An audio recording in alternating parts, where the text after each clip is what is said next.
বৃষ্টি পড়ে রোদ পড়ে জগ হচ্ছে না। সিংহ হাতি মানুষ পৃথিবীতে কোনো মন্দিরে পাবেন না, শুধুমাত্র কোণার্ক মন্দিরে দেখা যাচ্ছে। মানুষ কেন? সিংহ হচ্ছে দুর্গা মার বাহানো শক্তি, হাতি হচ্ছে গজলক্ষ্মীর বাহানো শক্তি। মানুষকে ভগবান প্রচুর শক্তি অমাপ অর্থ দেওয়ার পরে মানুষ অহংকারী হয়ে যায়, আর গর্বী মানুষের পতন এমনি হয়।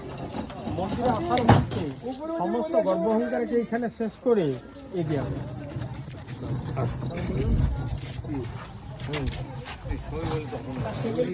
যেটা বললাম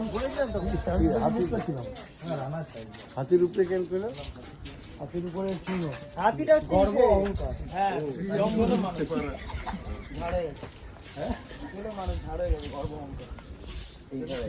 আপনারা যত মন্দিরে যাচ্ছেন প্রত্যেক মন্দিরে দেখবেন ঠাকুরা সিংহাসনের উপরে পুজো পায়।